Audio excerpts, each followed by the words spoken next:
Welcome back. All right, let's put all together what we've been talking about this week and just surveying the world that now exists in 1830. On the one hand, especially in Europe, there is a strong renewal of the importance of tradition. There is a great yearning for peace after years of disorder and war. There's a renewed devotion to throne and altar, to the ceremonies, traditions, rituals. Indeed, a renewed burst of Christianity, even in kind of a mystical Christianity. For example, Tsar Alexander I was quite taken for a while with messianic beliefs that all of these wars were the harbingers of the coming of a Messiah who might come from the north. A very powerful set of views coming out of Germany called Pietism is part of this phenomenon of mystical Christianity. So both the Catholic Church is restored in its strength, Protestant Christianity, and mystical strains. This is also a period in which comforting tradition gathers itself around the symbol of a nation, of national communities. Battered by revolutionary attacks, instead people are trying to see community in their traditions, in their language, in their folklore, in their history. Academics are working hard to recover this. Probably every child has heard of Grimm's fairy tales, Hansel and Gretel, or this one. This is an illustration from the tale of Rapunzel, who lets down her hair and her rescuer comes to...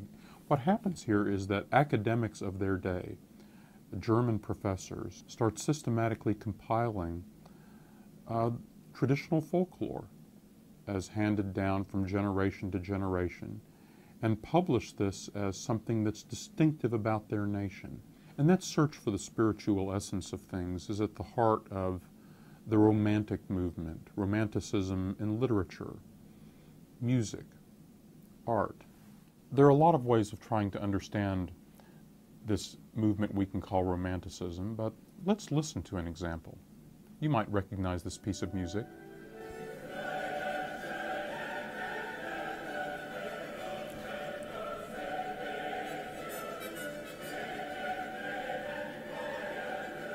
That's a snatch of music many of you probably recognize. It's from the fourth movement of the Ninth Symphony by Ludwig van Beethoven.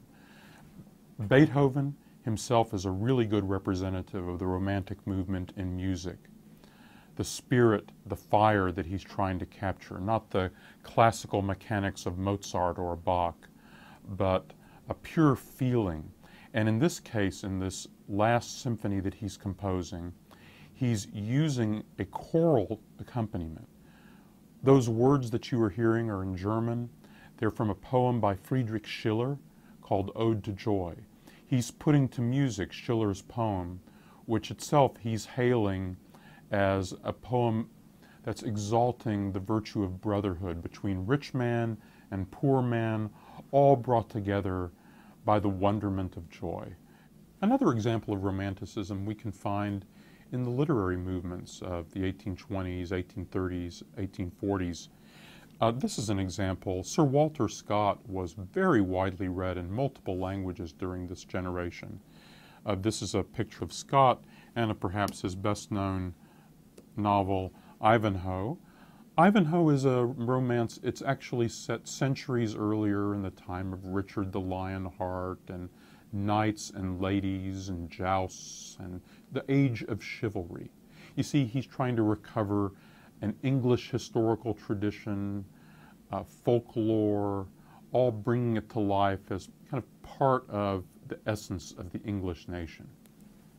So on the one hand, we've talked about the renewal of comforting tradition, peace, order, ceremony, the triumph of the spirit. At the same time, this is also the period in which we see the rise of what you could call the engineers, the tinkerers, the mechanics.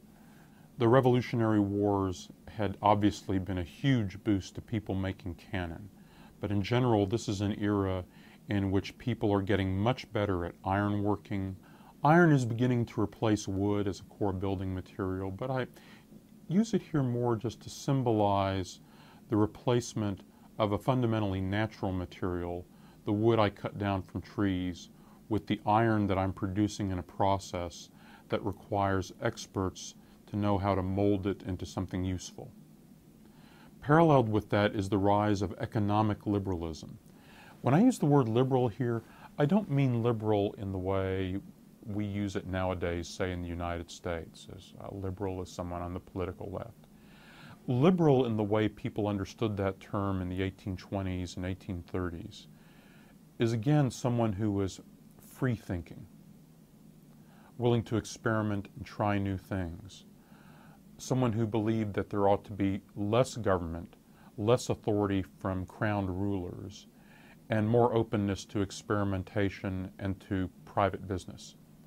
So, for example, this is a period in which there's a huge reaction, both religious reaction and from natural philosophers, against slavery. The slave trade will be banned in Britain, and by the early 1830s, Britain will be among the leading nations to outlaw slavery in all of its domains. Really an extraordinary social, political, and cultural movement. Perhaps the figure we most identify with economic liberalism is this man, Adam Smith, and this book that he wrote, An Inquiry into Nature and Causes of the Wealth of Nations. This is the book that celebrates the virtue of a free market, that by allowing the free exchange of goods, natural advantages will emerge, and you can get a level of productivity and prosperity that would be inconceivable if we simply relied on central command. This economic liberalism, with its encouragement to the freedom to trade, free of monopolies, like, say, that of the East India Company, is also accompanied by political liberalism. And again, don't confuse political liberalism necessarily with democracy. Political liberalism in this context is still about free thinking, the willingness to experiment, to reinvent, to reform of all kinds. A really good illustration of political liberalism might be the works of this man, Jeremy Bentham. Bentham was not a revolutionary figure. Bentham was just a man who believed that you should be about solving problems. He was, above all, a practical philosopher. His great ideal was utility. What will accomplish the greatest good for the greatest number? And we should be open-minded to find whatever solution works. Another real leader of political liberalism, especially on the continent of Europe, is this man, Benjamin Constant. Constant's political career was made in France. He too is an apostle of not so much overthrowing the established order, of trying to find a centrist consensus that allow opportunities for reform, allow opportunities for people willing to try new things. He's a big believer in constitutions, in parliaments, in separations of power. He'd spent a lot of his early life in Britain. He was also impressed by aspects of the American Republic, and he tried to bring some of those ideas back into French political life, trying to find a centrist consensus between royalist reaction and revolutionary zeal. Another dimension of the world of 1830 is the sense in which the bastions of the traditional world are increasingly being encircled by modern forces. We can see this in a few different dimensions. For example, even within Europe, there's this feeling in divided societies as if you have outposts of tradition, the established church, royal families, increasingly encircled by modern innovations, by modern thinkers, by pressures from reformers.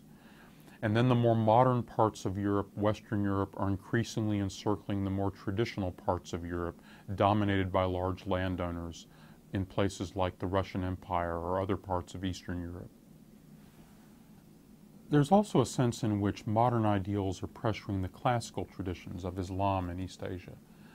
Gosh, what do you mean by classical traditions? Think about a society in which very few people are literate, and you prove yourself by the mastery of the canonical text. I've mastered the Quran.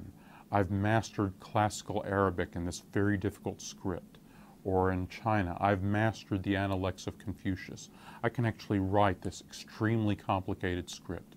I can even pass examinations that test how well I know and have memorized these things. And there's this really clear hierarchy of ascent in which then there are these learned people at the top who cultivate a rarefied and lovely atmosphere of poetry and literature. That's a kind of classical tradition. But you can see how this is at tension with so much of the way the culture is evolving in other parts of the world that are increasingly encircling them. There's another sense of encirclement. The world's commerce is more and more enclosed by commerce dominated by Europeans, sheltered by the Pax Britannica, the British peace. The British peace doesn't mean that wars have stopped, or even that wars have stopped in Europe. They haven't. What it does mean is that the oceans are peaceful. There is not another kind of general war like the Napoleonic Wars that's disrupting trade and sinking and seizing merchant ships all over the world. Here's a map of the world in 1830. You could think of the traditional world as still encompassing most of this part of the world. But also think of the way in which commerce now is protected by the British peace. The British have established naval outposts extending out of Britain here, in South Africa, in India, in Singapore, in Java. Here, British ships and commerce regard the Indian Ocean as a protected ocean in the same way they dominate the Atlantic Ocean, in which both Britain and the United States of America, as well as the new republics of South America, all have an interest in protecting and safeguarding that trade too. With the commerce comes goods and ideas that also increasingly encircle and encroach the traditional societies. You'll notice I haven't talked much yet about the Industrial Revolution. As of 1830, the Industrial Revolution isn't yet a dominant thing. And these traditional societies in places like China are still very strong. But these modern pressures are really going to manifest themselves in the coming generation that we'll talk about next week. See you then.